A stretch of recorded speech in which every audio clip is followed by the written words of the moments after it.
Hey guys, welcome back to Trekyards. He's Commander Cockings. He's got a Foley. And today we're talking about a shuttle on Discovery, which is not a Discovery shuttle, which is good, even though it's on Discovery. So I guess it's a Discovery shuttle now.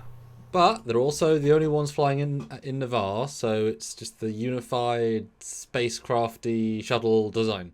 But yeah, we got a new shuttle at least, which is great. We did see it in episode 1 in the super distance part of the LED wall. This is finally we got, and we're going to show the inside as part of the second picture, the outside obviously, and we got a few views. Although in finding reference to this, you look for views and it's like all the views are sort of the same. So it was like, okay, well pick the smooth surface. But Stuart, what did you think of the shuttle then? I thought it was very generic and ugly. It looks more like a captain's yacht or some kind of thing like that. It doesn't really feel like a shuttle. But that being said, it is the future. It is the 32nd century. So it's an interesting enough design. I mean, if you upscaled it, it would look like the Jupiter 2 from Lost in Space. Like the not the new show, but the original show. I was about to say, I think you're being a bit generous calling it a design. It's an oval with some grills. I mean, it's a shape. It's not really, call it a design per se. It gives me big Orville vibes of their shuttle, like just thematically, and I get Flight of the Navigator vibes just for the overall, just something about it. But I like what you said there. It doesn't feel like a Starfleet shuttle craft. It feels like a Federation personnel transport craft. Yeah. Which absolutely. Functionally, we see it. In theory, you might be able to argue that's its function because we do see it as a training thing for Starfleet Academy, which is, maybe they're not taking the militaristic version. It's around Navarre, which isn't just a Federation anymore, and then it's just taking people, taking till at the end. So maybe you could argue it's not like the standard Starfleet shuttle. Yeah, see the thing is, I'm going to play devil's advocate and say that it's not a Starfleet shuttle per se. It's more of a transport, like you said, because it does say UFP on the wall behind Adira. I think it's got the number of the shuttle as well. Probably just a standard transport. I mean, there's a lot of them at Starfleet headquarters here, which it's Starfleet headquarters. It's not like Federation, But if you've got a good civilian shuttle, why bring a, whatever? Because there's no bells and whistles at all. There's no visible any details. It's just, you can see the inside. It's just a little room, and even at the back of it is a transporter. So it's just a little room with no visible exit with a transporter at the back. But in this era where you can transport anywhere with your comm badge, I mean, I'm sure these things are far less used and useful. So I'm sure it's become more homogenized. Maybe it's just transport, Because how many space battles have you had in the last 100 years on a shuttle? Probably very few, because you're not traveling anywhere. And so the design influence moved into we just want a fast, reliable, that can survive planetary crashes without shields shuttle. I don't know. I'm not a fan of it at all. It's just too plain. Even the warp nacelle things on the side are just so small and dinky. And they're not even in. They also obviously detract or move because in the landing configuration they're not there. But I was pleased to see because we really don't see ships go to warp very much anymore, ever. But at the end they does go to warp, and the blue grills do genuinely light as a classic warp effect. I was again points right at the end of my research, being like, oh, okay, they did do a thing. But having that back fin is like the Orville, and it's just very. The problem is when you go white and creamy future, it's just it could be from literally 400 different shows or movies. It could be from Oblivion. Yeah, that's what we was talk about. Yeah, we talk about generic sci-fi. This definitely fits that category in my opinion. Even the consoles with the way that last shot with Tilly looking out the window and you can see the panels, they're very plain.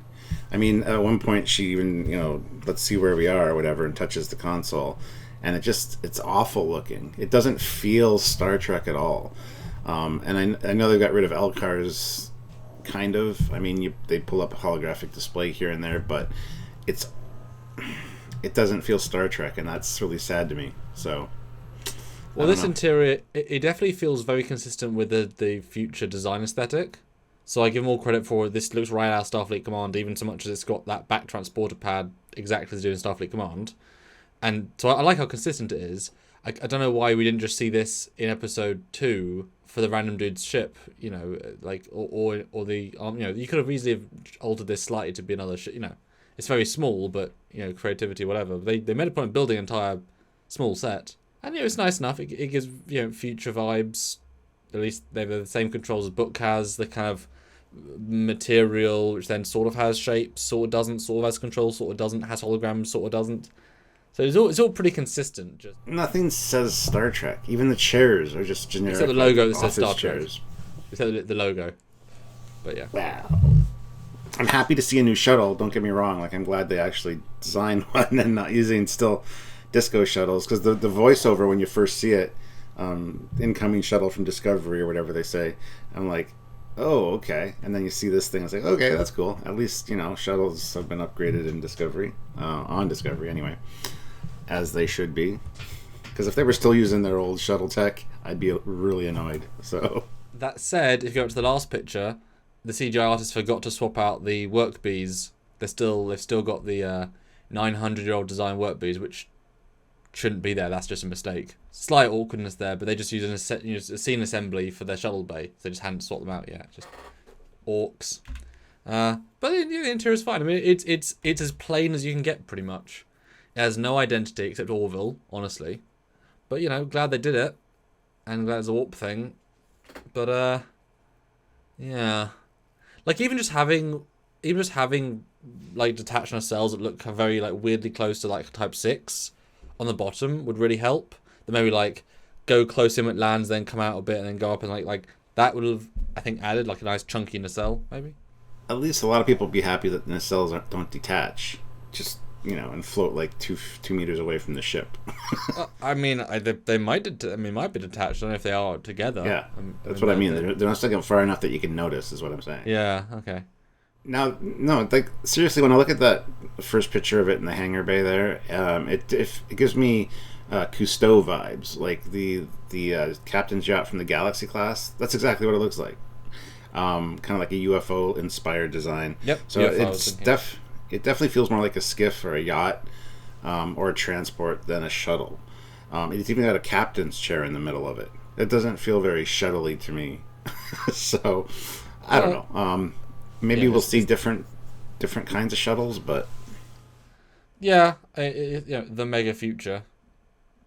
So simplicity is something they're going for. I don't know. It's a simple fine. Let us know your thoughts down in the comments section.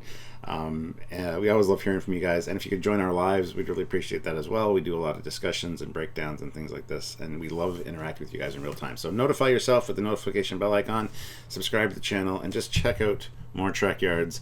We always like breaking these things down, and if we learn more about this thing or see other shuttles, we'll definitely be making videos about it, so don't you worry.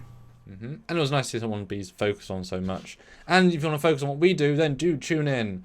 At 5 p.m. GMT, 12 p.m. Eastern is a good time for us to release videos if we're going to do it. Or the lives at 10 p.m. GMT, 5 p.m. Eastern. I guess there's some kind of synergy there, actually. Join in those, say hi, add in your thoughts. Definitely in the comments down below, like you said. And Super Chat if you can, Patreon if you can, PayPal if you can. If you can't, don't worry, but if you can, please do. That's right. So I guess we'll be shuttling on out of here and on to another Trekyards adventure. So until next time, guys, I'm Captain Foley. And I'm Connor Coggins. Yes, I screwed you up. That one you did. Bye, guys. Bye, guys.